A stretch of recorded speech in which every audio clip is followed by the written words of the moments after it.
Lorsque Sylvaine m'a appelé, donc je suis venu ici et pendant 1h30 à peu près 2 heures, nous avons discuté en fait des besoins qu'elle avait par rapport à son salon. J'avais besoin d'avoir de nouvelles idées, d'un œil extérieur pour m'aider à trouver de nouvelles idées. Elle avait un peu assez de son vieux mobilier et ce qu'elle recherchait, c'était privilégier donc la partie salon sur la partie salle à manger. Ce que j'ai voulu faire, c'est connaître sa manière de vivre aussi pour entrer un petit peu plus dans ce qu'elle aimait, dans sa passion, pour être plus près de ce qu'elle voulait avoir. Je lui ai expliqué ce que j'aimais, ce que j'aimais pas, ce que je voulais garder et notamment tout ce qui était ma décoration liée au désert.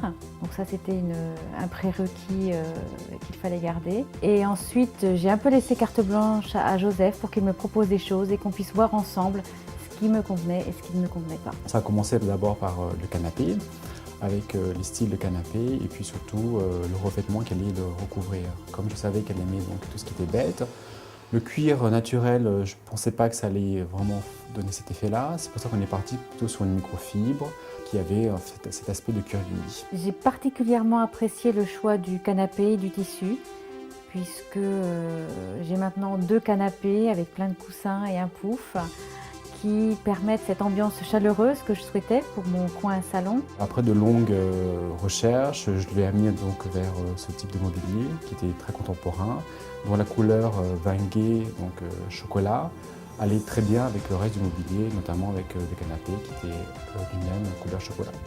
Pour répondre encore au cahier des charges de Sylvaine, nous avons pris des tapis de bêtes, un tapis mouton qui se place à côté des canapés. Par contre, la surprise a été le tapis vache couleur vert. J'ai trouvé un tapis en peau de vache verte. Le vert est une de mes couleurs préférées, donc je souhaitais que ce tapis fasse partie de la décoration de ma pièce. Là, j'ai dû travailler en fait avec cette autre contrainte qui m'a été demandée et on a joué donc après avec des couleurs verts pour répondre en fait à cette couleur.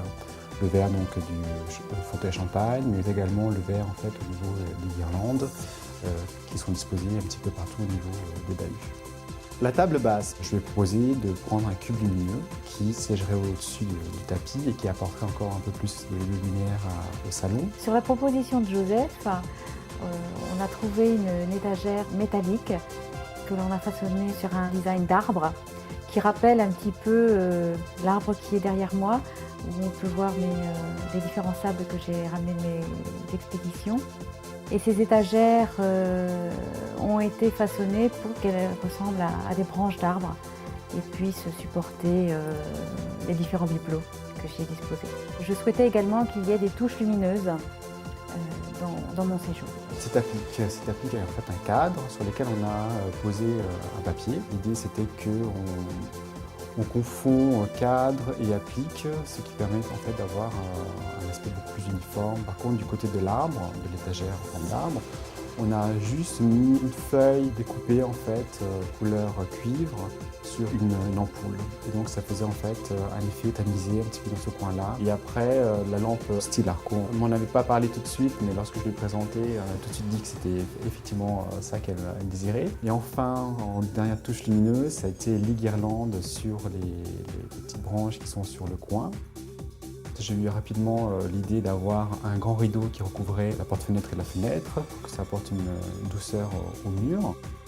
Derrière les rideaux, j'avais envie d'avoir une note lumineuse aussi, d'où l'idée d'avoir cette branche lumineuse qui, lorsque s'allumait, apportait la note romantique. L'idée ensuite, c'était de récupérer aussi des objets qui lui appartenaient pour que la pièce redevienne sienne en fait. Je voulais que vraiment elle se sente à l'aise et que ce ne soit pas que des choix que j'avais pu lui proposer qui étaient imposés. Donc en fait le projet a beaucoup évolué au travers du temps. Effectivement je lui ai apporté mes idées, mais il y a eu un échange qui a été fait donc entre Sylvaine et moi par rapport à ce qu'elle désirait pour être le plus près possible de ce qu'elle recherchait comme atmosphère.